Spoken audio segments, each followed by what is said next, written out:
Go. I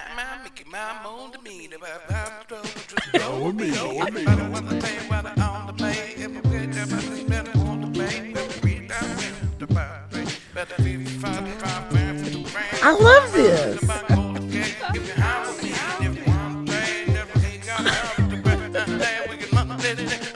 Come on, Cannalachia. Like, how can you not? You can't be in a bad mood when you're hanging out with Chill. Right? You can't be. It's awesome. It's Chill, our producer, director, camera operator, lighting designer, man about town, and my husband. Hi, guys. Welcome to Cannalachia. How y'all doing today? I'm doing all right. How you doing? I'm good. I'm really excited, Justin, because today we have one of my good friends, amazing singer, songwriter, excellent human, Rachel Crowe is with us today. That's super exciting. Yay! Fellow Kentuckian. Yeah. Yeah. Fellow Kentucky. I'm trying to move, and I just keep coming back. No, don't do that. No. I No. love it. Yeah. I've been all over the world. I was born in New York, raised in New England, then moved to LA, then the mountains, California, and I found myself here, and this turned out to be home. It's funny. There's something about, I think, the dirt. Maybe say that. I was like, I love going south to visit, but I could never live there. The red dirt, just, I need that dark soil. There really is something about it because I think a lot about. I don't like winter. So Kentucky's beautiful and it has 4 seasons, but cold weather is just not my cup of tea. But Kentucky is home, and there is something about it here. There's an energy here, and there's something that just I don't know. It just moves with the people and the land. So it's a hard thing to leave if it's a part of who you are. Insanely poetic. I love that. You know? Maybe that's a new song for you. You know, Just stick around with me for a little bit. Let me. I'm going to mull that one around for a Yeah. while. right? Let it steep a little. So as with every show, we're going to start off with some cannabis news. That's right. Now this in cannabis news. That's my human sound effect. So Justin, what is happening in your side of cannabis news? I saw a few things today, and one that really grabbed me was out of Lubbock, Texas. So the local folks there had asked their local leaders to decriminalize marijuana. And those folks, their leadership decided that, no, we're not going to do that. So they pretty much all voted against it. So those folks have now had enough signatures or whatever their the way they go about doing it, their petition or whatever, to get it on their ballot come May of next year to allow the citizens in their community to vote for it. So why I find this interesting is because Jefferson County, we talked about that in the last episode, decriminalized marijuana a while back ago here in Kentucky. So maybe this is something that counties or parishes throughout the United States might want to follow up with. You know, if their state government and our federal government's not going to get on board to clear the way, maybe local folks who are living in their communities that, you know, enough of them's like, we've had enough. We want this to be decriminalized. We want this to be our medicine. Maybe that's what they should do. Time to What do start you think? For it. For it. You know? No I mean, pun intended. Yeah, no, I 1,000% agree with that. I mean, that's kind of like power to the people in a way, but, you know, why not? You know, if a local community thinks that this is what's best for us and they're not doing anyone else any harm, why not? You know? So, well, here's the question, because I think as a state, Texas did decriminalize, right? Yes. On a state level. I'm pretty positive, yeah. So I think that's because that same kind of thing happened in California, where we were talking about that last week, where the state decriminalized and allowed medical cannabis, but not every county and city. And so they still are expanding those. Kind of like how we've had wet, dry, and God forbid, moist areas. It just had to come out, you know. But only buy liquor on Friday. And that's really what's interesting when we start thinking about the legalities of cannabis, is because it really is, as most people say, the wild, wild west. Whether it's federal, state, now we're at the local level. It's I think what we're hearing, though, is that there's more people for it than against it. You know, I really do believe that. Well, I mean, at the end of the day, capitalism always wins. And so, you know, that's the one thing that's going to turn some of those real hardliners to hearts. Right. Sorry. I And don't mean well, to be the. on that, I mean, I only had one piece of camp, but I have another piece that's on the capitalism end of things. Sure. Michigan announced, I believe it was yesterday, that their cannabis tax, marijuana tax, actually raked in more tax dollars than alcohol sales. Wow. I love it. So alcohol sales was at about, I think, $190 million as far as the tax revenue to the state, and cannabis was $270 million.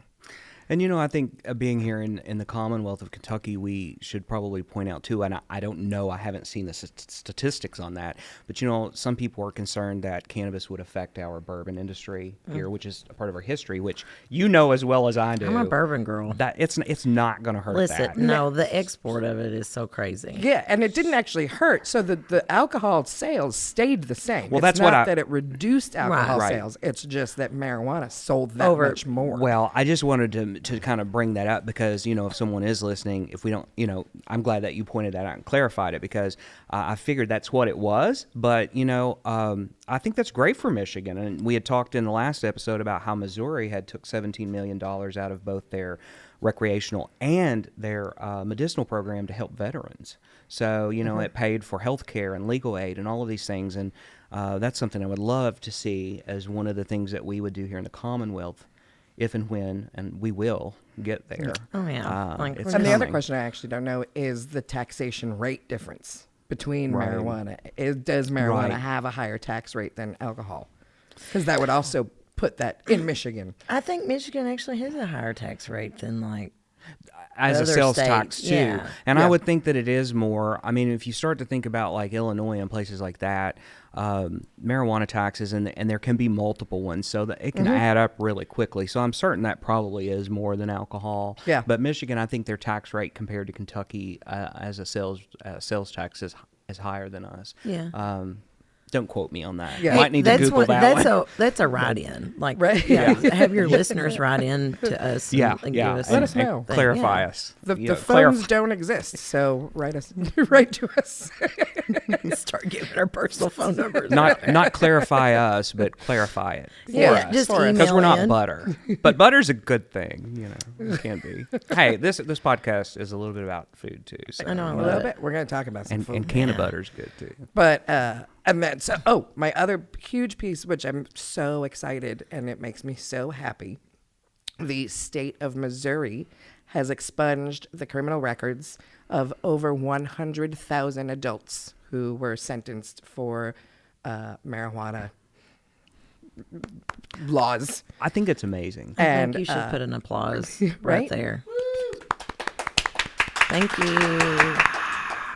Yeah, I mean, this is ridiculous. And they have until December 8th to release anyone from prison that is in prison for a marijuana offense, which is amazing. It is amazing, and if there's no major violent crimes or anything, when it comes to cannabis, I mean, if we look over the years, cannabis has been used to criminalize our brothers and sisters of color.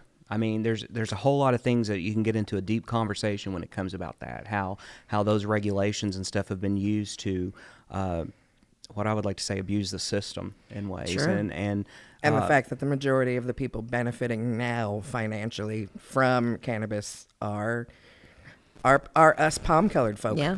So there's something to be said for Mayo that, sapiens. and in a way, So good. Those are so good. so Webster's Dictionary, if you're listening, please. New New word one for there. you. Don't cancel me. Can we? I mean, I'm sure we can, but like, I feel like, I was going to go into my tinfoil hat theory too Yeah, go about ahead. that. So like, I was listening to something. Maybe I'll say that I was listening. I was on TikTok. Whatever. I wasn't listening to nothing. But they were talking about like the enslavement movement and that it was an enslavement and then to except for prison, hard labor. You Yes. could do the hard labor. So I feel like maybe this might be a ball rolling to get that kind of taken care of too. To start that, maybe yeah. to start that discussion about. I mean, of course, it's already been a discussion for a very long time, but for people to be like, "Hey, this is kind of crazy that we let these people sit and work for no money, nothing, Yeah. no money." There's you know? a really fantastic documentary that came out years and years ago, but it's about our education system and that filter that went, and how enslavement and then became hard labor and Sure. essentially still remains slave labor. But anyway, the documentary is called "Waiting for Superman." It's really a brilliant documentary filmmaker, and it's all about how our education system pushes that, by not having the same education system in certain tax brackets that Sure, we do. yeah. And, yep. I mean, that's all Appalachian too, So Right, that's one of those right. things. It's like you can. Our elementary school is in like the 10th percentile. I mean, the top of the state, and it's in this little thing. There's like maybe 300 students there, but Well- they don't. They're not. It's not the same as other place. And I'm not going to name because it's not just Yeah. because they're their people have the money to make that happen. It's Right. not on them. But I'm just saying, like, these kids are smart too. Yeah. They could be afforded the. And the it's not, same and it's thing. not, I mean, I think, I don't know, I'm 42, about to be 43. When I was in school, we still had music and theater, and it seems like those don't exist anymore. And on top of that, I just recently found out, I don't know about you guys, was civics a class that you guys had to take? Yes. Okay, Yes, that's why yes. apparently that's not a thing anymore. What? Right? What? They've removed civics from the majority of curriculum of public schools. Wow. Oh, that's weird. That's weird. That's weird. There's It's a lot terrifying. of things that we had that's not there, and I mean even getting to basic life skills. You Yeah. know, it's amazing to me that I meet people who are younger than me and they don't know how to cook. Just Oh, a yeah. basic life skill. Right. Balance a checkbook. Cook. Home economics. Right. Did you see the Jenner kid that couldn't cut the cake? No, I saw the same one that doesn't know how to cut a cucumber. Yeah. So they got her mayor had a foal, and they got her a carrot cake, and like she just couldn't. She didn't know the mechanics of how to cut a cake. That's like an absurd amount of, but I've also heard, Of that- course, that's that reality The King of England TV. doesn't know how to tie shoes. He can't tie his own shoes. Well, when you're 'Cause he's when never you're had not to. well, you're not made for that though. Right. Those girls are made to sell us underwear and Not eat cake. cake. Don't let them. They're eat cake. supposed to be really long and lean and walk down runways and sell us things. They Sure. shouldn't worry about tying shoes and getting cake. I mean, she's living. She probably doesn't eat cake. That's why she Oh, can't. no. No, She probably wasn't allowed to eat cake growing up, I don't know. I don't. Life is really crappy for people like that. right? I mean, cake is amazing. Cake is amazing. I actually had to give it up a little bit though. I had to take gluten out of my diet, so it's got to be a gluten-free cake. But hey, there's still some good ones. You can have a chocolate tort. Well, yeah. Yum, yum, yum. But you're talking about Eastern Kentucky, and I think about as we progress here in the Commonwealth with our cannabis legislation, a lot of the income and revenues that could come from a recreational market could actually be applied to some of those things that you're talking about. Oh, yeah. Well, it's like the gambling bill. My my parents were on that to get that pushed for the gambling. I'm sorry, I don't want to get on like a tangent or anything No. like that. I'm sorry. Keep talking. But they helped push that, and they were in the racing and the gambling and on the course unbridled spirit thing, whatever. And so what they were pushing was like, well, we can push that right back into our school systems, our roads, our infrastructure. All this can go right back into the Commonwealth. And I just booked a casino gig in Ashland, Kentucky. Nice. And Ashland, Kentucky. I just booked it for February, and I was like, "My, have the tides turned?" Because it was just, and I'm not. Listen, a free religion. Do what you want to do as long as you ain't hurt nobody. But like, I just you want to dictate how other people live their lives. You know what I mean? And it could benefit just because, it's that whole religious Bible thumper thing. And like, nothing was more religious than Eastern Kentucky in the 90s, honey. Well, and I think where we're at there is I like to say sometimes when I'm talking to my friends and stuff, maybe one of the things, I say on one of the on the first episode, I think the greatest way to love someone is to try to understand them. Absolutely. And I think the next thing that we need to do is maybe stay in our own lanes. We can discuss ideas and our opinions and that sort of thing, but when it comes to how someone else is living their life, why don't you try to understand where they're coming from rather than telling them what to do? And I know that's easier said than done. Oh, yeah, absolutely. Believe me, I'm not perfect at that at all. But I think that if we thought about that, what's right for one is not right for all. And I do agree with you. Growing up here, a lot of that does or has dictated a lot of the decisions that have had, and a lot of times that's not really turned out to be what's probably the best for the majority. My county was dry up until about 10 years ago, maybe a little less. Mm-hmm. And it was, there's more churches than there are gas stations in my county, for sure. Mm-hmm. And it was overwhelmingly a yes, because, the tax revenue in itself, like I said, at the end of the day, I think just capitalism gets a hold of a lot of things. My home county, I think it was 4 years ago, just went wet, and there was some prominent churches there that was against it, and listen, I love my neighbors, and I don't mind what people believe or how they worship. I think everyone's entitled to that, but I also believe that if someone is, I would say this to some of the folks there, the folks are driving over the county line, and they're purchasing the alcohol and they're bringing it back into the county. Right. So basically what you're doing is you're giving your money to the other county, and those counties love that, but you're also asking your leaders in that county to, hey, we got road issues, we got this issue, but the revenues aren't there. Mm-hmm. So, but they finally passed it. So now we just need to work on getting cannabis there. I love it. All those two big issues, and that was always the biggest part, is the gambling and the liquor, and the liquor, and so like.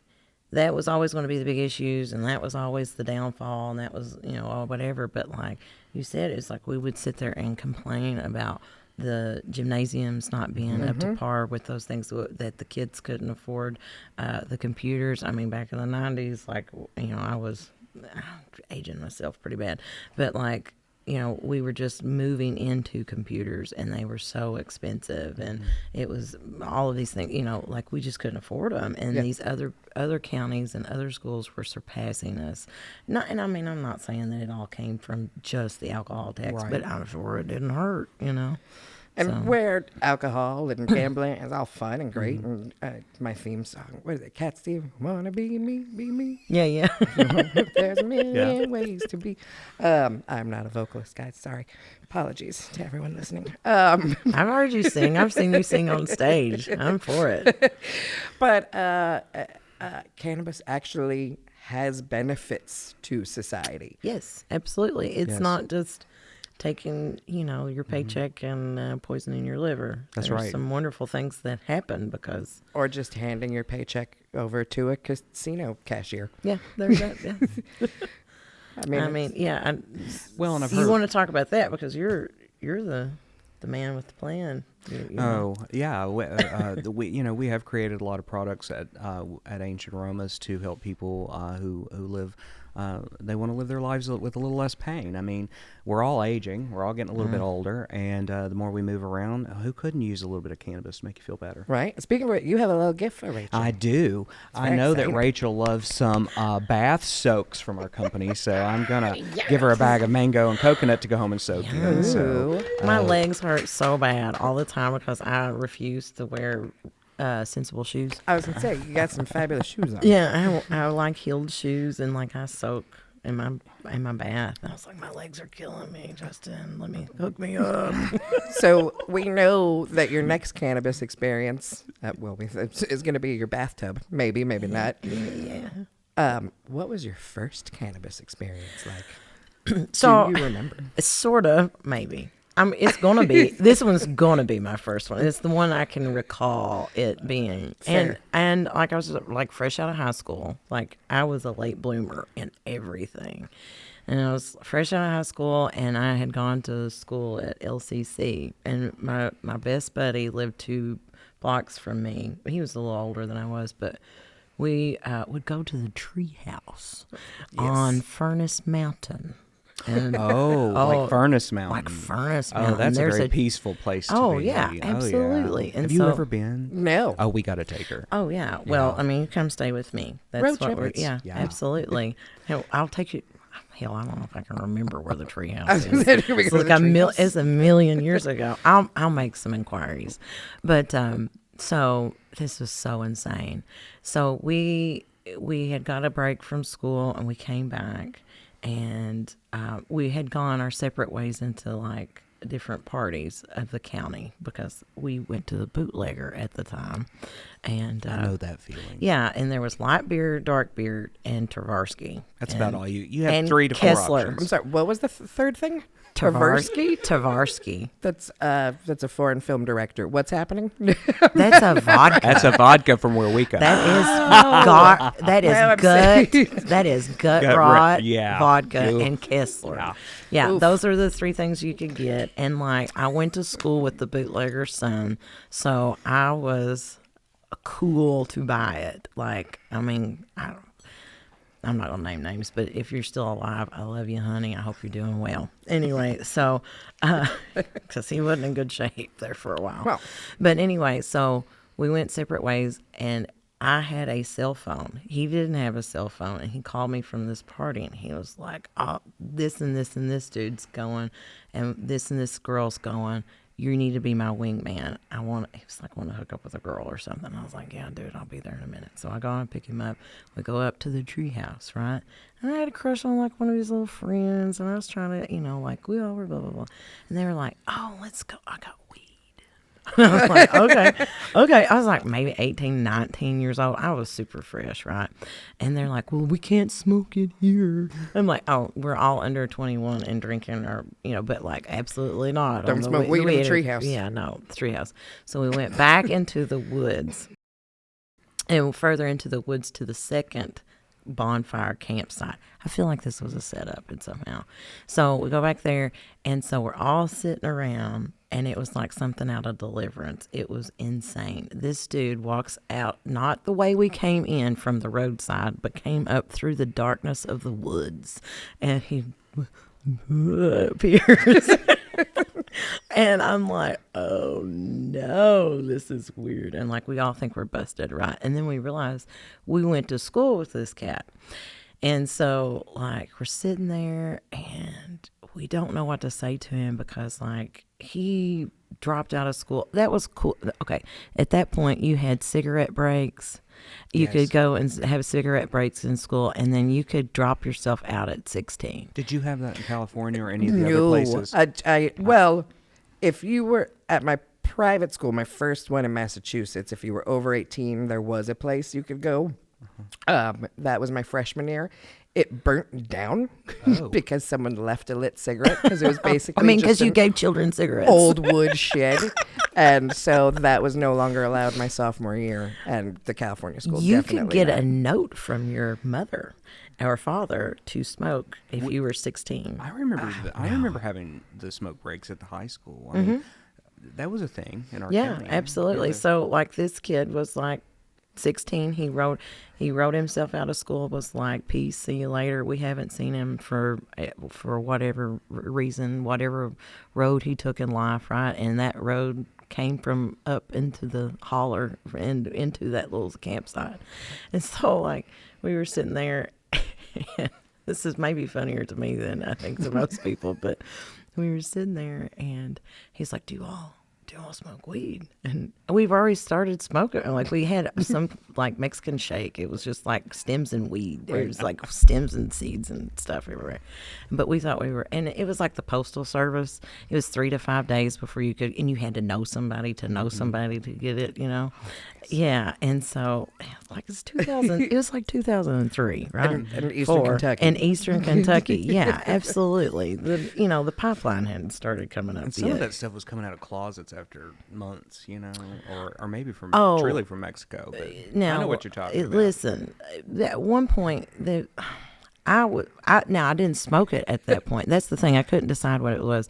I was at a horse show once, and like I was like 10 or something, and like all these older girls were like, "Oh, this guy." They were like 18 or whatever, and I was just a little sidekick, and I was just being nosy. Basically, I was being nosy, but like this dude was like but he gave him like a baggie, and it was lawn clippings. And at 10, I knew better. Like my mother and father lived at the foot of the cross, but I knew better. Like that was like there was no television in the thing, but I was like, this looks like lawn clip, and it absolutely was. It was like, and he was like, I'm not selling it to kids, like whatever. It was so silly.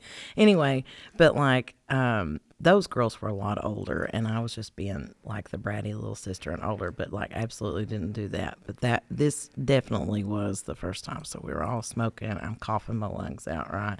And the dude comes in. He's like, "Do you want to smoke weed?" And we're like, "Yeah." And so he disappears back into the woods, and I'm cognitive enough to know that we probably come up on his patch. You know what I'm saying? And I'm like, this sounds like we're gonna die. And so this is a true story.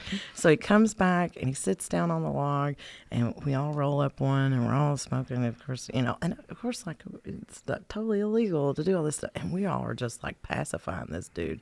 And so he looks over at me and he was like, "Hey, you remember me?" I was like, yeah, I think yeah. He said, I said, "Did we graduate together? Did we go to school together?" He's like, "I didn't graduate school. I didn't do this." And I am so paranoidly stoned that this man is going to just like put me in a box somewhere in the woods and I'm going to die. And so like, I remember like looking at my buddy, John, and I was like, "John, we have got to go." And that was always my biggest thing. And then like I've smoked weed after that, but of course, but like for the longest time I stayed insanely paranoid. And so like that dude coming in, and like I was just like, and I was like, "Oh yeah, well we're on drugs. I mean, that's just what's happening." Well, doing psychedelics was a whole different ballgame. Well. So I'm like, and you do both of those together, that sounds like that's recipe for talking to your ancestors or something. I don't know. But yeah, that was my first time. It was okay. I didn't die. I'm here. You are. I'm here. Congratulations. I think that dude did, though. He. Bummer. Yeah, that was a bad deal. But like, I'm pretty sure we were on his patch, and that would be my first time dying. That'll happen. So speaking, You may have to cut that one out. I'm do so you sorry. no? We have ways because it's not a live show. It's like, I'm so sorry. You may have to. Why? We don't have to cut anything. That was a great. I love that story. Nearly dead by the hands of Mountain Mike, But- or whatever. I don't remember what his name was. Yeah. It's okay. That's probably the good thing. Yeah, it's probably better. We don't need to name him. No. Yeah. No. But you know what's really interesting is all of the people that I met when I was younger that was providing cannabis to me or whatever. I never met one that I could see where that would be super paranoid if you were out in the woods and dude from the woods comes and you think, oh, you know. But, you know, I never met anyone who supplied cannabis to me that totally was like, you know, serial killer. Like, I never got serial, or weirdness from cannabis suppliers. No. Like, I could be wrong about that, but I never. Eastern Kentucky in 03, 04 was the height of, like, The thing. epidemic. Yeah. The thing. Yeah. The thing I don't talk about. I mean, it was just pitiful. Yeah. And it still is, and I think that's what happened to that guy. But, you know, my thing is that they were kind of poor, and they were looking to make a quick buck, and that's what that dude was doing too. But like here's the thing. about plugs is I can't. Here's the thing. It's like I run through them pretty quick because everybody that I kind of get my thing off of is like I end up having some kind of weird thing with. And so then like we all have to get weird about stuff. So, It'll happen. and then like, So and then I weird. have to call somebody. I was like, hey, dude, like, hey, blah, blah. Oh, you're not talking to so-and-so Yeah. no more? I was like, no, man, I'm not. So it's more like love weed. Absolutely. I'm a Pisces. I'm a Pisces. The girl that was doing my lashes was like, I'm 40. I'm not 40 yet. I'm 38. And she was like, she's in my lashes. And she was like, oh, girl, do you think you'll ever fall in love? I was like, girl, I fall in love at the grocery store. Like, that's what is. So love weed? Yeah, absolutely. It happens. That's And- what. And being a New Yorker and an Angelino in my formative years, I definitely had some like, I might die tonight. I should not be here. Yep. Been doing 'Cause- that for a little while. Well, so in New York, one of the ways, because you have to consider New York, like you don't just go to somebody's house. Like no plug is going to give you their address. Not then anyway. And you don't want to give anybody your address, and you're not going to do it out on the street because that's immediate, especially in Giuliani's New York, was Oh, just yeah. immediately in handcuffs. So the deal was you would page these guys, and then they would, text you, and I can't remember pagers or whatever, but you would get Oh, an absolutely, pagers. address and a car, like almost like an Uber. But this is obviously the 90s, way before Uber was even a concept. And the car would pull up in front of the bodega, and you'd have to get in the car with them, and they would drive you around the block, and you'd do the deal. But I'm a 15-year-old girl with like grown men in the back of like an all blacked out Mercedes driving around the Lower East Side. This is terrible, and I should probably have been human trafficked like 15 times.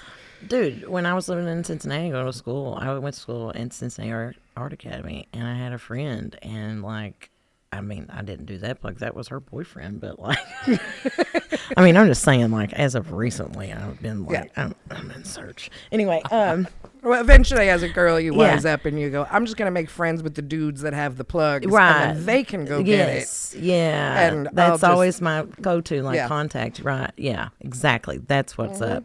But yeah, I mean, in my 20s, I was like, let me talk to you just a second. Like, you know that this is where we die, right? Like, it was just so sketchy for the longest time about how to do it. But like you said, every super duper weed guy I've ever dealt with is just like, sit down and watch Pineapple Express with me. Like here, want one for the road. Right? That's always like my thing. It's like, well, you're sitting with it. You take a rip. Oh yeah, sure. Man, I can't drive. I'm such a granny. I'm such a grandma. One of the things I want to do is So- you were talking about being paged. So for anybody out there that's younger than us, which hopefully there's a lot of you listening to us, if you haven't Googled it, a pager's a little thing you clip on your side, and we actually 911. Right? we even had we had all the cute codes and things, They were and you cute. could It started out with just digital number. Like you would get a page and it was a number and you had to call that number back. And then we got hip to like You had to find a payphone. sending codes. like Yeah. Missy Elliott beat me 911. Yeah, you yeah, know, yeah. like, Beat me But, up. but then, did you guys ever have the pager set? So you would go to a payphone and you would call the like 1-800 number, and you would get an operator, and you would say the message to the operator, and then they would deliver that as a digital message on Yes, the pager. I remember that too. Yes. And we learned real quick that they could not type words like the 7 words you can't say on TV. Fuck, shit. All. Yeah. Where's your fucking ass at? Ma'am, I cannot type that message to this user at this time. Oh, Which my word would you favorite like me to use? was doing the collect call. Once it went Right. digitized and there wasn't an operator. Now, the collect calls were operated for a long time by people, and then it went digital. And my favorite was like, would you like to accept a collect call? And I was like, it's me. I need you to come pick me up. I've taken absinthe. I'm naked in Newport. That was also, Yep. that was stupid that night, too. Anyway, that was my 21st birthday. And that was a weird day. So you still use cannabis? Obviously, we know you take baths with Oh, CBD. Yeah. But do you still use cannabis recreationally, medicinally? All of those things. Yeah. Listen, I kind of stopped smoking cigarettes because of it, and stopped drinking so much because of it. Like all those things are just great. But I write songs because I can't afford therapy, but I can't afford an aid. So I can't afford that. But it's so sad that weed's cheaper than a therapist. But it's like a pacifier. But my dad had cancer, and he died in January, and I've had him on that. I have a funny story about that. We have some of those. I had got him on some dab and some stuff. Oh. Yeah. Oh, yeah. So but I was like, it was not when we could get it. There was no, he'd had it for a while, but you couldn't get it at, I couldn't drive anywhere and get it from a regulated place or, Right. that kind of thing for recreational use or whatever. And You hear that, Kentucky? yeah, so I couldn't go anywhere and get it. So it was like a batch would be real strong one week and be okay or nothing the next. It's like it was a roll of the dice. And so he got on these dabs, and my mom was so worried. This has been years. Well, probably about 8 or 9 years ago, and got really worried because she's like, Rachel, he didn't get out of his pajamas all day long, and he was sitting and petting the dog and watching cartoons, and I think he's really depressed. I think something's really upset. Something's really upsetting, whatever. And I was like, oh my God, Mom, what's going on? And so I pick him up. We go to a gig, and I was like, I got something I really want to talk to you about. And he's like, what? And he said, I said, are you okay? Is there something you need to tell me? And he goes, hell yeah, I'm all right. And I said, well, what were you doing in your pajamas till 2 p.m. and petting the dog and watching cartoons? He's like, oh, it's hot as hell. He said, that melted my face off. Love it. Yeah. He's like, that melted my face off. But for the longest time, I truly believe that and the CBD really helped him with his numbers. He had a form of prostate cancer. And for the longest time, he couldn't tell his doctors that that's what he was doing, because he was like, man, your numbers look great. And for the longest time, he did not have to take but radiation every 3 months. And then this last go, he had 2 rounds of chemo, and the second round just tanked him. And of course, I'm pretty sure that there's a little bout of COVID or whatever was in the air, whatever that is, whatever variant was going on at that time, and just a lot of combinations of things. But for the longest time, they kept him out of pain. He was never on pain meds. That's great. Yeah, never on pain meds. And then my mom has had sciatica nerve problems for as long as I can remember. And we are people that do not take Tylenol. And I've got her on she's like, this is the only thing. XL Chill is Cannalachia. Yeah, she's like, this is the only thing that and gummy. I was like, shut up, call me tomorrow. It was like, there's the doctors in the house. So you guys don't do gummies, right? At Ancient Aromas. So we have had some here or there. We can. Well, I was going to give a shout out. Yeah. So last week we had Annie Rouse from Cannabis on, and I hadn't tried her product yet. And so the following Friday, Chill and I went down to the Cannabis bar and dispensary and bought ourselves a pack. No, where's this at? It's right here in Lexington, right across from Manchester Music Hall and the Manchester Hotel. Yeah. Go down. Fancy. Go down there, get yourself a beverage infused. It's delicious. It's good. And she also sells her gummies and Yeah. all kinds of powders and things. But I took a 13th floor gummy. Let me tell you what. So I have to sleep with the TV on every night. I'm a New Yorker brand. I'm used to all the noise. I need to have it. And Chill came in at 10 o'clock. Now, we go to bed at midnight, 1 a.m. He comes in at 10 o'clock to tell me that his gummy is working. I'm out. The TV's off. That's amazing. I'm done. Down for the count. And so eventually he goes back to making his spoons, which by the way, on the table are happy spoons. They're beautiful. And so he goes back to working on his spoons, and he's in there for a while, and he goes, oh my God, it's so late. What am I doing? I should never have been up this late. It's thinking 3 a.m. He looks at the clock. It's 10:45.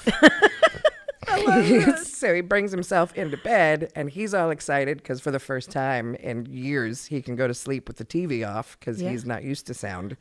Oh, you're not ADD or anything like that. I have to have white noise, Right. man. Yeah, absolutely. But then the helicopter appeared in our room, which was actually just a fly. But because it was circling his head, it was just a helicopter. And he couldn't catch it, and so he had to turn the TV on to go to sleep. And because he just focused on the fly for like 15 minutes. So thanks, Cannabis. Yeah. Yeah. So that's our shout out this week. So yeah. Ah! So is that like a Delta 8 or No, talk to me about that? So she is using THC. It's Delta 9. It's Delta 9. It's okay. hemp derived, and she's got a nice ratio that she uses. It is legal, and she has did a really good job. I mean, obviously, But it's a naturally processed Yes. Delta 9. It's not a synthetically created. It's not synthesized in a Yeah. lab. I can tell a difference. I Yeah. really can. And I know that maybe sounds a little strange, but like Not at all. I'm a little hypersensitive to the synthetic stuff. Well, I mean, when you start looking at the different isomers and stuff, and you're thinking about how they attach to a receptor, you know, CBD kind of works All that indirect. scientific Well, stuff. CBD works It's just like, indirectly, I got a head and the change. others Change are time. a little bit direct.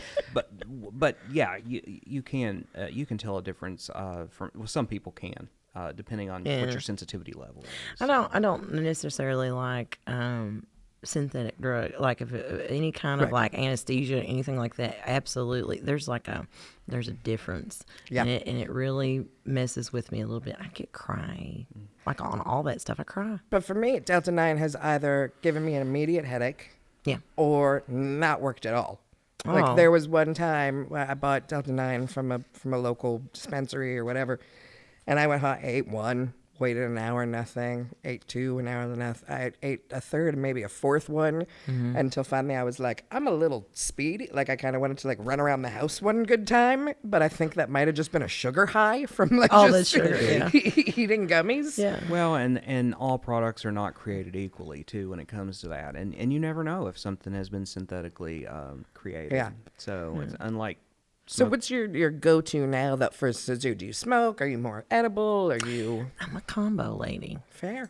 I'm a combo Like lady. every time's combo, or like maybe today I'm gonna Depends on smoke what and- I'm doing. Smoke a Okay. joint, you gotta go. So like, let me tell you, Writing a song. You're gonna write a song. So what you do? Smoke.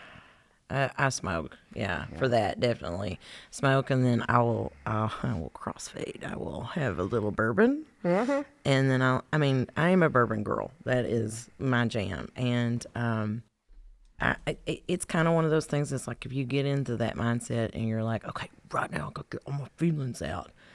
You know, you do the little bourbon, you take a little smoke, you're okay. But like Perfect Day.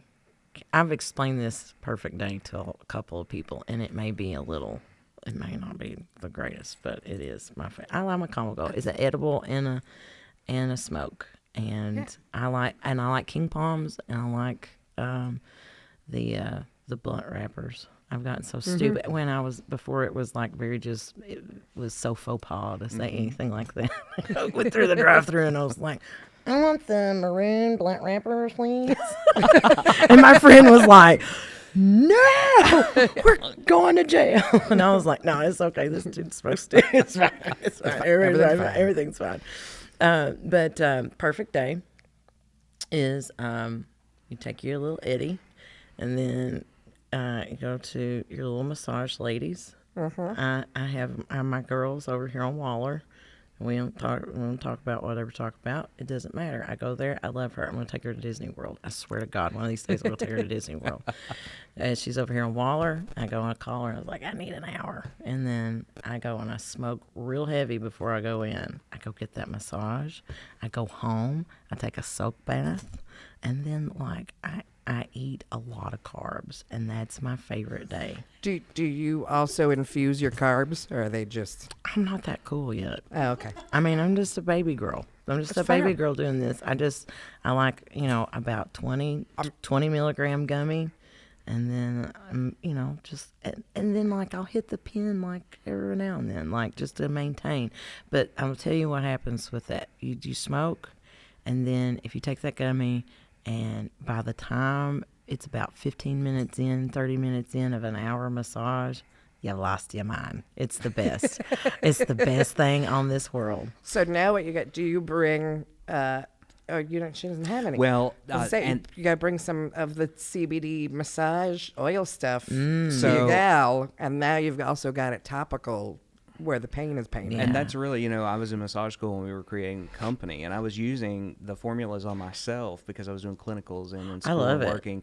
But there is, we have a whole line of massage oils, and I know that you've got some products. I don't know if that was something you got, and if not, I'll get you some so you can take it to your therapist. Not the massage oil. Okay, well, I'll get you Well, some so your therapist can so- rub that on your body. Well, okay. I may have to pay extra for that, but Whatever. Fair.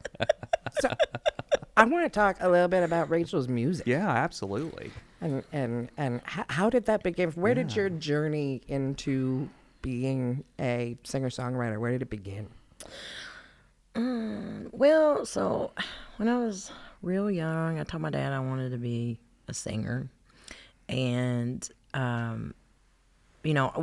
my dad and I did a lot of things together, and we were partners in crime for a lot of stuff on that kind of thing. And he was not a musician, he wasn't a singer, but he had a lot of feeling. Like he knew, like it's like, oh, you got to say it this way, or you have to say it this way. And I'm not. Chill is a beautiful singer. I mean, just his falsettos are insane, right? And but like I'm a stylized singer. I think I'm a good singer, but I'm stylized, and that's kind of the reasoning for that, was that it was never really about so much of notes and things, but it was about the feelings that you convey. And so, I was 8, and we started doing that, and we started emulating people, and that's kind of how you start off anyway. And then I got older, and I got into bands, and then I realized that I was I was trying to be a front woman in a band with a bunch of dudes. And I'm not saying all dudes, so don't cancel me, but I'm just saying the dudes I dealt with were like, oh, you can get us the gigs, but like we don't want you on stage. And I was like, well, how do you think we get into gigs, bucko? Like, this what high is school? it? Yeah, it's high school Yeah. into my 20s. You know what I mean? And then, like, I took a little detour. I was like, I have to pay off college because college was just crippling, right? So I took a little detour. I moved to Oregon and trained horses out there for a Really? little I bit. did not know that Yeah, about you. like I have a sordid life. Now listen, I got all kinds of weird stories. I lived in Medford, Oregon for a little while and trained horses out there, and basically lived on a ranch. I was a ranch hand. Nice. And I I'm don't know, so Oregon with ranches, but it makes sense. Yeah, it was. Well, I was there for gaited horses, and there was a couple. That's a wild story. That's something I can't tell on this thing. Anyway, but there's also like a weird spirit thing. Anyway, so I paid off student loans. I came home and I started I had a pizza shop. Yeah. What? I had a pizza shop. I had a pizza shop for about 4 years, and I ended up getting married and losing it, and that's how that stuff goes. And in that time frame, I hadn't really been playing a whole lot because I was like, work the pizza shop and get it up and going and all that stuff. And so I decided I would go pick up that. I was like 24 years old, 23. And so these guys would keep telling me, like, you don't do anything but sing. We're doing 4-hour gigs. We're a cover band, that kind of thing. And they're like, you don't play an instrument. That was always the thing, is you don't play an instrument. And your voice is so different that it just doesn't fit in with, this type of region that we're in or whatever. And that's cool. And so I was like, tell me no again. And I taught myself how to play guitar and the pizza shop. And everything happens for a reason because, I'd open up and and I was the only employee for about a year and a half. And I owned the place, so like I needed to make the money. And so I would do the lunch crew, prep, all that stuff. And so I had about like 2 or 3 hours where it was nothing. There was nothing until I got dinner. And so I was so broke because I put all my money in to this place, and I was dating my ex-husband at the time, and we were living together, and he had this really crappy guitar. I mean, it was just atrocious, and so was he. But anyway, I just had to get that one in, and so I took it to the pizza shop. I had no internet. He had failed. He had gone to taking guitar lessons, but like he wasn't. He didn't do it. He was a failed whatever. That guy, it was his hyperfixation that day, you know? Yeah. So it's like, oh, I have a guitar. Every dickhead like that has a guitar rusting in the corner that he uses for like a talking piece. We've all seen Barbie the movie. Yeah. He couldn't even play Wonderwall. Like, please. So like, but my Tinder and my Hinge apps, I'm like, let's write music together. And I was like, bro, I don't know who you are. Or we would be doing that. I don't know who you are. So it's like a cool date would be. I'm sorry, Ryan, if you see this. A cool date would not be that. I don't know you. So anyway, I taught myself how to play guitar, and the first 3 songs I learned how to play was Whiter Shade of Pale, which was completely wrong. I always play it that way. It doesn't matter. I'll always play Whiter Shade of Pale that way. I've learned it that way. That's what it's going to be. And Lollipop Make it by true. Little Wayne. Nice. Lollipop. What? Okay. And Rude Boy. And like those were my 3 things. And I had this pizza shop, and I was just, I had a band with my best friend. All these things are true stories. She would come in. I had hired her. She was in high school, and her name was Catherine. She went by Cat. I call her Kitty. And she played piano and trumpet, and we had our own little band called Cat Turd. And I would do concerts in my parking lot and did not give a damn. Tell me no. That's awesome. amazing. And Amazing. so I have gone through being in bands and this and that, and I was like, I'd try to be a wedding singer for a hot minute. I was doing the Little Sister act, and when I say Little Sister, it was just like some little girl that gets up there and sings 1 or 2 little songs and looks cute and shakes her ass a little bit, and I get paid, and I did that for a little while, and then I was like, I'm gonna have my own band, and I stumbled into one, and then I met Kenny.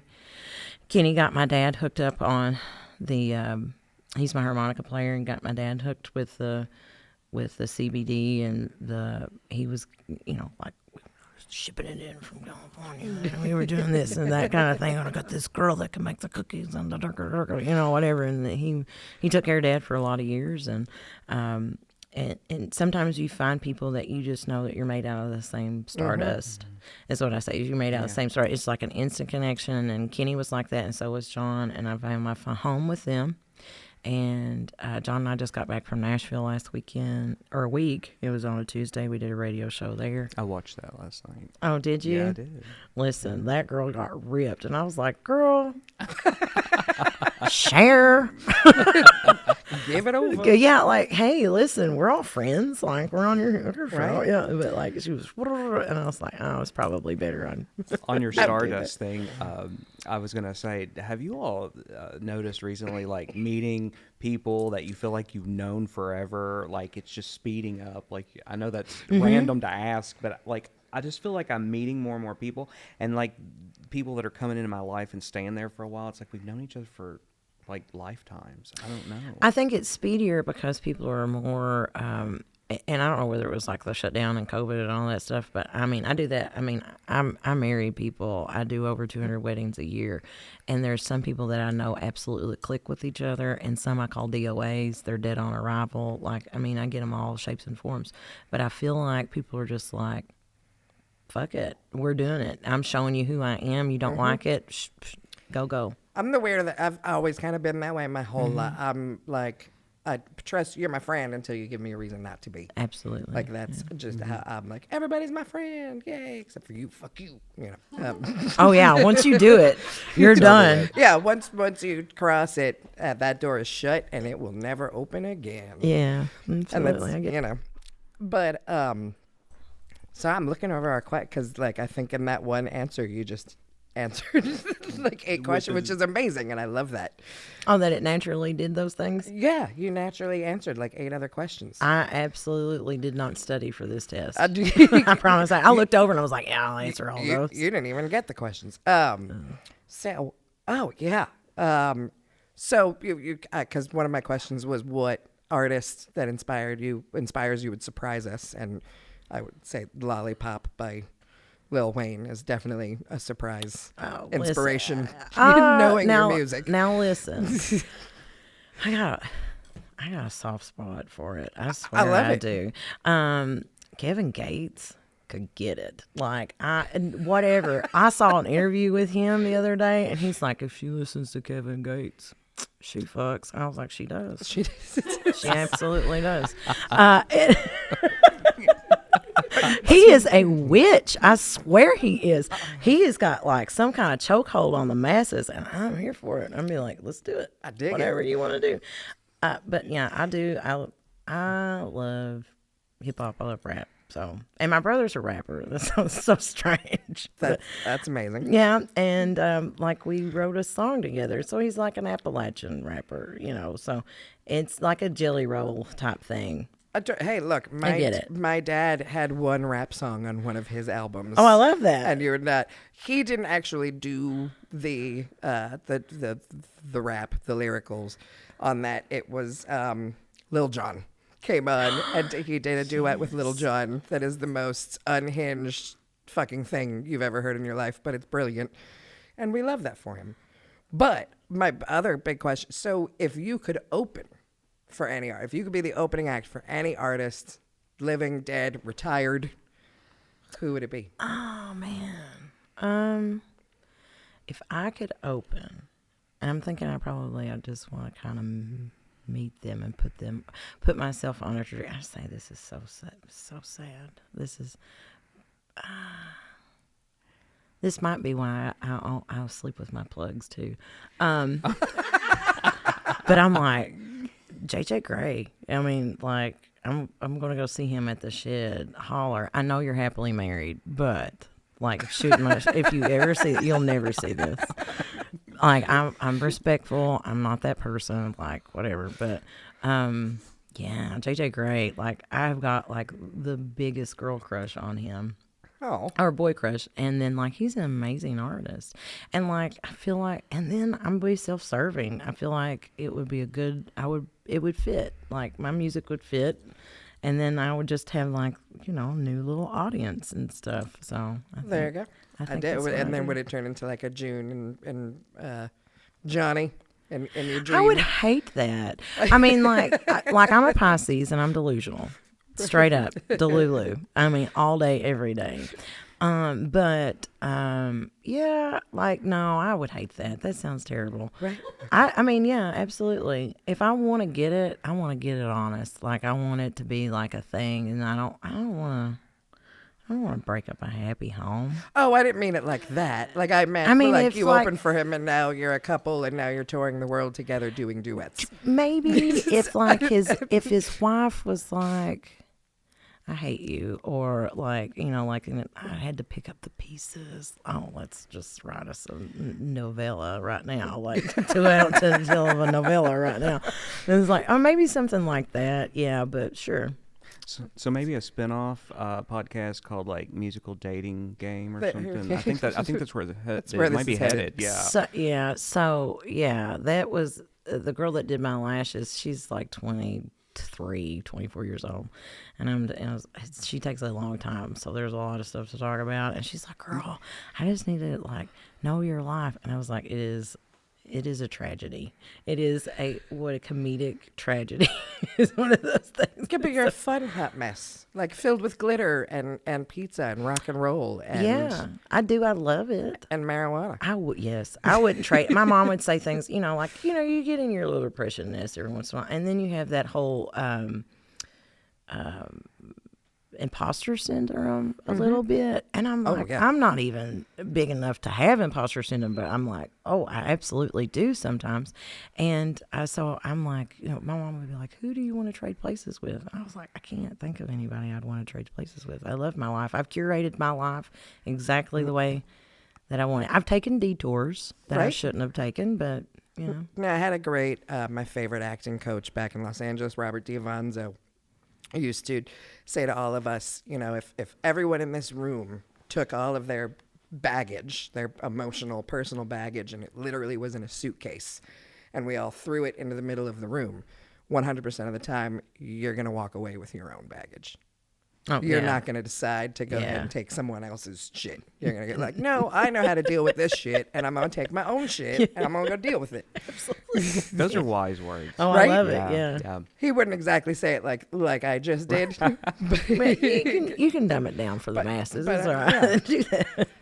So I'm moving on. Sorry but I'm not sorry. This is an interview process. Don't be sorry. So if you were to host a dinner party and you could invite 3 celebrities, well-known figures, again, living, dead, or retired. I mean, you're I'm just hosting it going at to your do it house. because I want to hit like this one. Into like that weeds that love drug. Who are you inviting? Who's coming to your dinner party?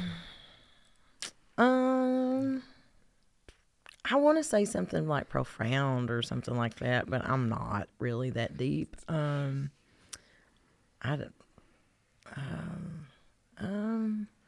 Let's see. I feel like that if I got any of the dead ones up, that they would just be mean to me because like I would be a twerp. So I don't really necessarily want to do that. But like celebrities. Any well-known. It doesn't have to be like a musical art. Yeah, I'm kind of thinking about that. Well, okay. Cleopatra. All right. For all No, I got it. This is what's up. And I'm Tina Turner for absolutely 1,000% sure. Why am I going blank? That's what we're working on. Tina Turner, 1,000%. She's been, and I got phone calls with the day she died. Yeah. And like, I think that's kind of like, I didn't think that I had that big of appeal about all that stuff, but like maybe that. And then. But she was simply the best. She was simply the best, man. Like, I've been in love with her since I was 7, since I knew what's love got to do with it. Like, I saw that and I was like, that's it. That's the pinnacle of being a woman. Yeah. That's who you are. You're strong and she went through so much with Ike and her records and just, all she took was her name. She knew that, well, yeah. Yeah, and she just took her name when she left him. She was on my list of legends to see, but I never did get to see her. But she went, I guess she was in Europe, and she had really spent some time doing some mantras and really healing and doing some deep spiritual stuff over the years. Yeah, and, that, I look to her in a lot of different ways, just not musically, but just like as an inspiration as a person. Of course. When you're down and out, like, I was like, it ain't as bad as Tina had it, sis.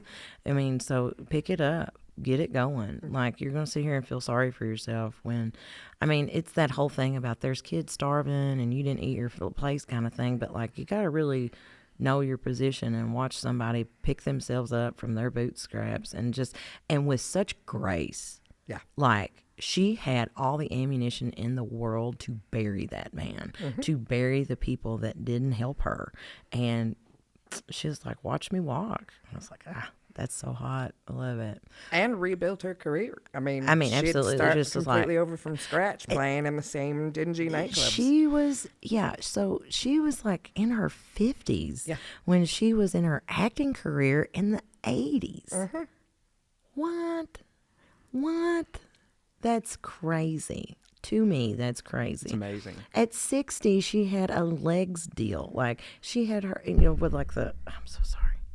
I'm such an idiot. So, like, the pantyhose things. And pantyhose, for all you youngins, was what we put on because you couldn't have your bare legs showing but after Labor Day or whatever that thing was. And so, you know exactly what I'm talking about. And She just looked at my husband, ladies and gentlemen. Yeah, it's like, you know exactly what I'm talking about. I know his mother was like, I can't wear white after Labor Day. I know that. So, yeah, her, Prince. Oh, yeah. He passed away on my birthday. I hate that. That was sad. It was very sad. So Tina and Prince. Yeah, Kevin. Just so. There you go. And what are you cooking for the 3 of them? I mean, it'd be like peasant food. I know it sounds really crazy, but I feel like just a roast chicken with like some taters and parsnip and I feel like at the end of Montgomery, Alabama, not Gary. Where was Prince from? Anyway, Michigan, doesn't matter. wasn't he? he's Or from Wisconsin. Michigan. Michigan, Wisconsin. Wisconsin. He's from I think it's Wisconsin, Wisconsin. Yeah. Yeah. He's I think my Wisconsin. point is that they're they're gonna love your roast chicken and taters. Yeah, and I mean, yeah, that's what I would cook them. And then like I put some magic in there so Kevin would call me after Tina and Prince went back to heaven because that's where they belong.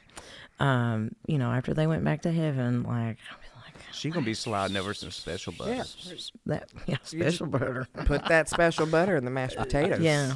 That's your cooking tip for the day, Yeah. kids. So if Actually, I'll tell you what I put in my it's mayonnaise. And Snoop Dogg put it in his cookbook, but I learned it from a woman that went to prison. And I made good friends with her at and she was like, tell me how you make your mashed potatoes. We're talking about Thanksgiving since Thanksgiving's coming up. And I was like, you mash the potatoes, you put butter, maybe some sour cream in it. She's like, no, you're living wrong. And I was like, I am. She's like, mayo. Why? Why did I believe her? I would believe Snoop Dogg all day long. But, like, why would I believe her? I don't know. But she was, like, my best friend at this call center I was working at trying to scrap up from a divorce. You know what I mean? You're taking all them weird jobs to get out of debt, And she was like, Rachel Ray, let me tell you, you're living wrong. And I was like, I am. And I was. And I'm sorry, all my cousins that are weird about their food and all that other stuff, that's what you've been eating. You've been eating mayo and your mashed potatoes for Thanksgiving for about 10 years now. Jill will not allow that in our household. You won't do mayo? No, I'm kidding. We have a whole thing I mean, about it cooking. is a Caucasian condiment. I mean, it totally is. So I'm just saying this because one time I made a Moroccan dish, which by Yeah. the way is North African. Yeah. And the traditional dish called for raisins, golden raisins. Yeah. Moroccan dish. That seems And I have legit. never lived down white people putting raisins in shit. Potato salad. for Don't do years. that. Don't do that. I have to ask, since you had a pizza place, pineapple or no pineapple? No. Oh, see, I like pineapple on my pizza. Do you? Like I mean, you pineapple? can do what you want, boo. Okay, so it depends on The other the topping. kind of pizza and so if I'm getting a true Neapolitan pizza, absolutely not. But if I'm getting like a Domino's, I'll put some pineapple and some chicken on it. Okay. That's fair. I think that's fair. So I also grew up with California Pizza Kitchen, where we Yeah. had like tandoori pizza and barbecue chicken pizza. Now, listen, I mean, I had all the things. I had a hot dog pizza. And, like, you talk about, because I smoked a bunch of weed while I was working at that pizza shop. So, all right. So it was called the sous vide, and you could get it in two different variations. The sous vide, it was a hot dog. It's Sue's Hot Dogs is very famous in the hometown that I'm at. And so one day, one of my reps came in, and he was like, let me tell you, I got high as hell the other day, and like we were eating grippos and pizza, and it was amazing. He's like, you know what you should do? You should put grippos and pizza and cheese pizza together. And I was like, you're right, I should. That sounds like an excellent idea. So cheese pizza with a white cream sauce, grippos, What flavor Grippos? With the barbecue. Well, and I think we should. I was Is assuming, there but I had to any check. other? Well, and I think we should say, if someone's listening to us on the West Coast or something, Grippos is. Oh, I'm so sorry. Well, true. They're chips from the area of like Cincinnati, Yeah. Northern Kentucky, and everyone here in Kentucky, it's L8s and Grippos. But Yeah. So it came with a combo. And I'm going to tell you what. Like, at first, it was like I just got, like, the stoners would come in, right? And so they would come in and they're like, I want a Grippo pizza. And so I would give them the Grippo pizza. So then it grew into this Grippo hot dog chili and onions. And it's called the sous vide. And let me tell you something. It was ridiculous. So my dad had the original recipe. I mean, everybody's granny, mommy, everybody had the original recipe to the Sue's hot dogs. And I've got it. And it was like they sold it. They sold it one time. It started at Bruins. They sold it one time for $1 million. Who knows what it was. And this woman ran it for years out of a trailer on the top of Steam Shovel Hill that had a parking space for like 3 people. And like in the summertime, it was only open in the summertime, and it was only open Wednesday through Saturday. And you had to stand it would be all the way up Steam Shovel Hill, stand in line for this stuff. It is mediocre.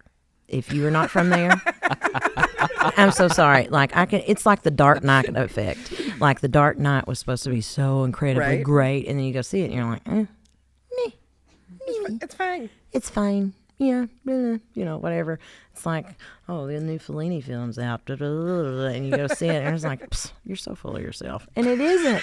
Do you know what I mean? It isn't. That's the effect. It's when that person hypes it so much in your brain, and then that stuff. So I'm telling you that this hot dog is amazing. It is still in business.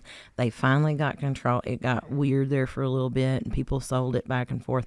It is on Main Street in Stanton, Kentucky. You can go get a Sue's hot dog. Either you have to have the order. It's like going to Waffle House, but like you have your order smothered and covered. If you go to Sue's hot dogs, you want a chili dog with onions and cheese and and it's like cheese whiz cheese. Yeah.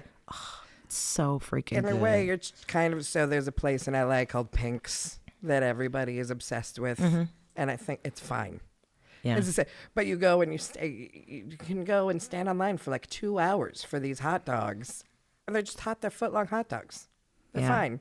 And you can get all kinds of but they've been featured on every TV show and, Sue's is LA the best kept secret. I mean, it's Grippo's, Sue's hot dogs, and an L8. And I'm telling you, that is summer.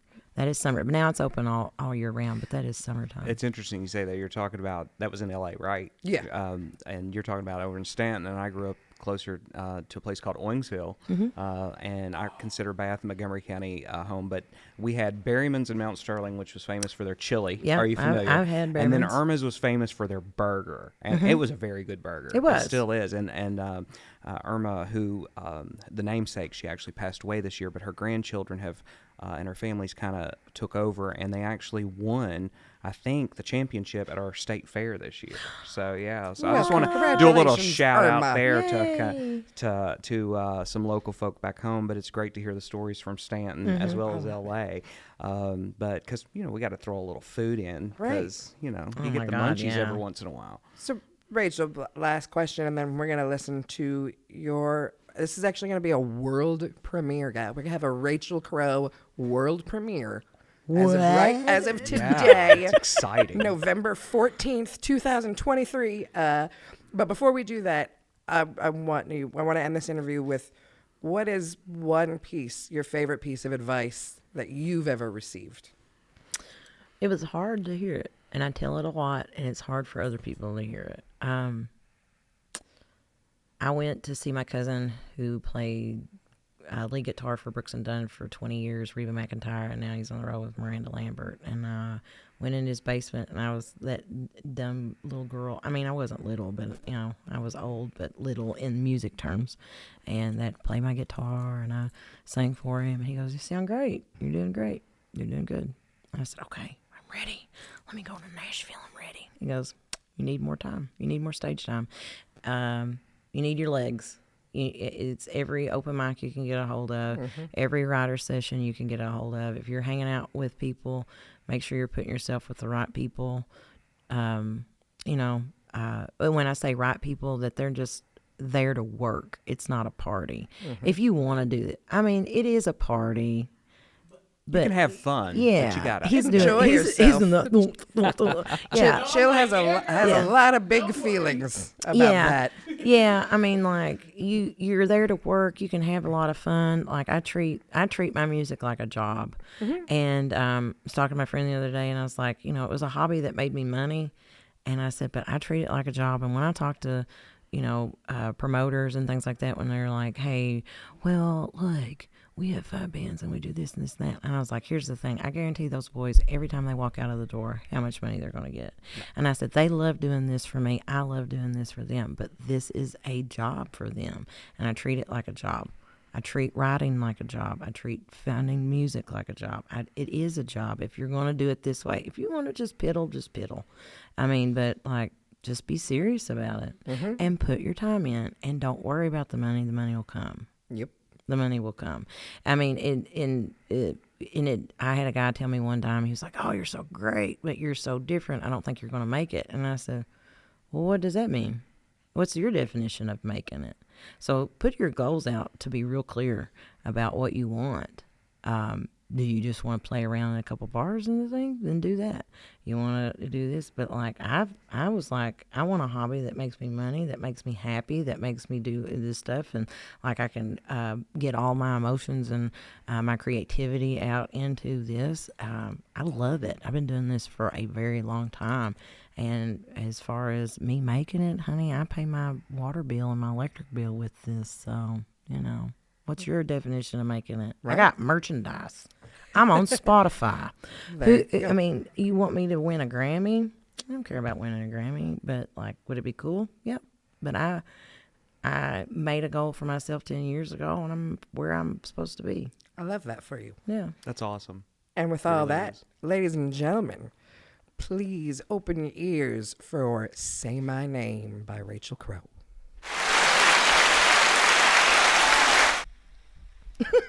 I was like, is that in the thing?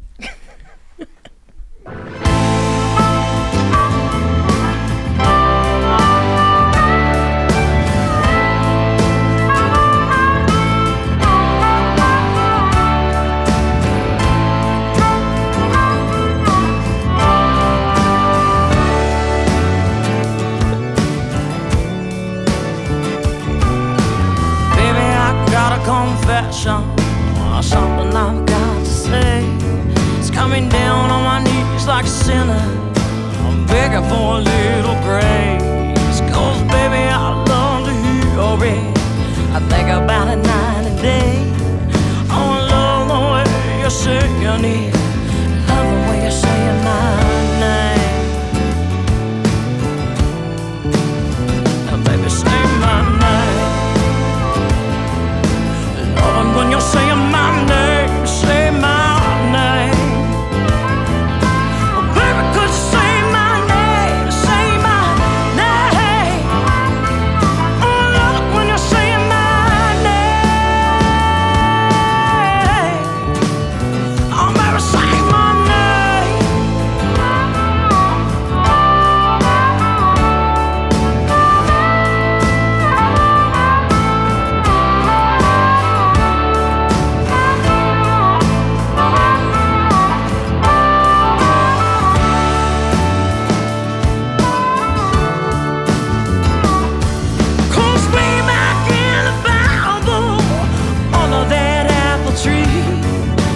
This is why poor Adam had to say to Eve, gonna give up this garden for just a little whisper, please. Give you anything that you want, but you got to say it to me. Come on, baby. And baby, say my name. Love it when you're saying my name, say my name. Oh, baby, could you say my name, say my name? Oh, baby, just say my name. Oh, baby, say my name.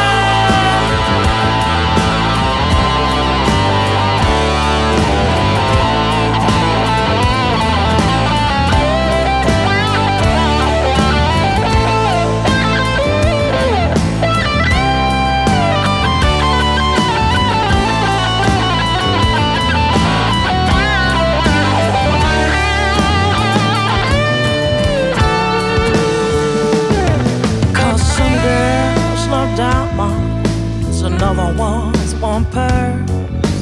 Shone like a night on the town, and blind and fast she calls. But baby, it's real simple. if you wanna get on me, grab me up behind my heels, give me what I need and say my name. Baby, just say my name, say my name. Oh, I love when you say my name, say my name. Oh, baby, could you say my name? Oh, baby, say my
Killing it. Rachel, thank you so much for sharing Yes. that. That was amazing. That was, you know what? I think that we need to bring back or create a better, edgier Lilith Fair. Yes. And we need people. Oh, we I need have. ladies like you and Maggie Noel and my sister, and I'm sure there's Yes. thousands of other ladies out there that I don't even know about yet. Oh yeah, But- my buddy here in Lexington, Destry West, and she's got the pedestrians. That they are like very edgy. I love it, but somewhere in there, and I don't know the sciencey things about some, but you hit some megahertz, and I got the chills. That's all I know. Oh, She's thanks. awesome too, and you can work a stage as well. Oh yeah. Well, last time you saw me, I almost passed out. We were at the Masters Musician Festival, and it was hot that day. Yeah. My guitar burned my forearm. It was so Really? hot. Wow. Yeah. It was just like beating down, but like I got to open for Nappy Roots. So Yeah, like that was awesome. Amazing. pain is beauty. So That works out. I know that this episode won't air for a couple months, so it's hard for you to promote any shows unless you know of anything major happening in January for you. No. Hopefully we'll be in the studio here in the next couple of weeks. I love it. So this is your first track on what hopefully it's gonna be a new album. Yeah. I'm hoping that's what that's going to be like. It's been, COVID was really hard on all of us trying to get our momentum back together, and then just really strange about how you promote things anymore. Like all of the venues that once were not, and the ones that we have left. It's like it's a different vibe. Yeah. But hey, listen, I'll learn it. It's okay. It's all that. It's going to work. But yeah, I just. I'm hoping that this new digital thing, because I'm an old lady. I feel you. I'm I an know. old lady. However that works, I'm studying how to do TikTok right now. Well, I was going to ask, since we're kind of pre-recording and you're mentioning, kind of updating folks that are listening. So where can people find like your social media, website? So It's all Rachel Crowe, and it's Crowe with an E. CROWE, RACHEL, CROWE. You had to think about how to spell it. Every once in a while, it slips my mind. But you can find me on Spotify, Apple, any of those things. Of course, I'm all over all the platforms. YouTube, there's a ton of YouTube videos and things like that. And of course, TikTok. I just put an upload of my dog Bets because it was so cold. Adorable. Other day. Yeah, so I do that. I got reposted by Amber Rose because I was twerking in the garden. So if you want to go see that, okay. go to my TikTok. We'll go find the TikTok, and Yeah. we'll be sure to have all of Rachel's links in the description of this video and of this audio podcast, wherever they may be living. We'll edit this in the future when I know where it's living. Oh, okay. All right. Yeah. But yeah, well, Rachel, thank you so Yes, much thank you. for Thanks coming for and having joining me. us tonight and talking to us about cannabis and music and all of the good things. I've had a really good time. This has been a really super easy interview. Normally, I'm like, I'm going to say something really weird, but no, I can say weird things now. Yeah, this is a good space to be weird. Safe space. It is. That's a safe space. Yeah. All right, well, that's it for Cannalachia tonight. We'll see you next week. See you next time. Go with me. Go with me.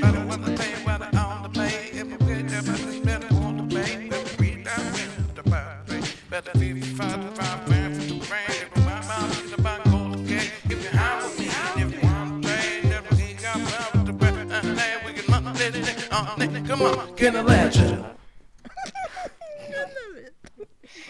It's the best. Oh.